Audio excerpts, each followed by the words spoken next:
Donald Trump has initiated his war for climate change. He's making it easier to use fossil fuels, and he has removed the requirement that federal agencies should keep in mind what effects their decisions have on climate change. Because that's how you truly make America great again, by ignorance.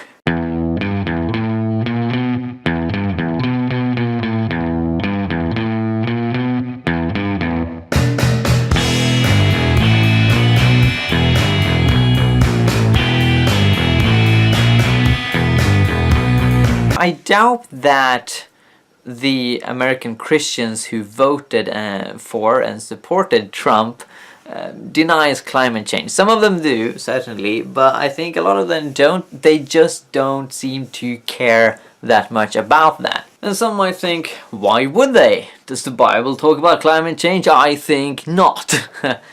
But if this is a real issue, and let's just assume that for a moment, let's assume that the majority of scientists have a correct view on this, then obviously we should care about it, because climate change will kill hundreds of millions of people. And I find it very hard to think that, you know, avoiding persecution is more important than avoiding letting 100 million people die, because Christians should expect to be persecuted. It's not like the Bible says at all costs avoid persecution. On the contrary, the Bible says that any genuine believer will be persecuted. It's not really something you get away from. But let me then address those Christians who do think that, you know, climate change is a hoax, as Trump said, invented by the Chinese, or, you know, the science isn't real, and, you know, the skeptical scientists have more support on their side, they have better arguments, and so on. I would simply ask them, why do you believe that?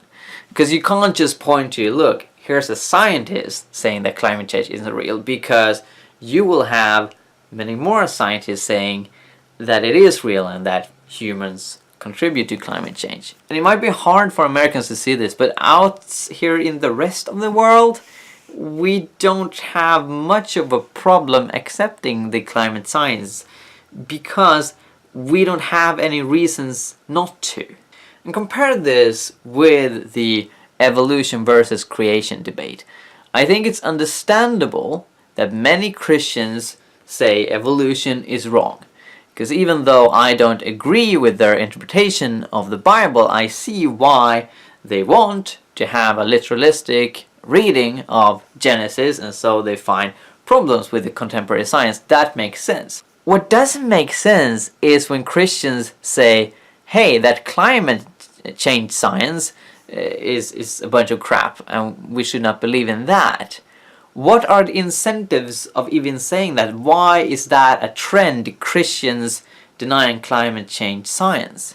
It makes a lot of sense that those who run organizations driven by cheap fossil fuel do. And so what I think we see here is Christianity being intertwined with capitalism to the degree that it has become sort of a Christian view to either say that climate change is a hoax or that it isn't important. I mean, the biblical support for denying climate change are horrible. Some people say, well, the God promised not to drown the earth again, and that's why he put the rainbow up. But, you know, climate change isn't about drowning the entire earth. It is about millions of people dying because of changed weather. There's nothing in the Bible that says that we will have eternal growth. There's a lot in the Bible that indicates that the man-made project of Babylon will collapse. I guess the only way a Christian can rationalize to deny climate change is to say, well, Christians should stand for truth,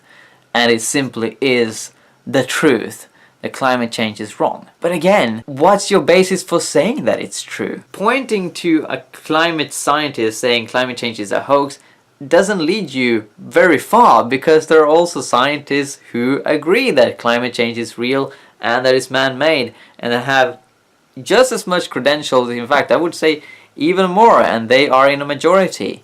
Obviously, if you are a climate change denier, I don't think this video will change your mind, but I just want to put out the challenge to you. Why have you reached that position? Because for me, as a non-American, it doesn't make any sense. I can't see from the scriptures or just my own theological thinking why I would reach the conclusion that human greed will not end in disaster. Thank you for watching.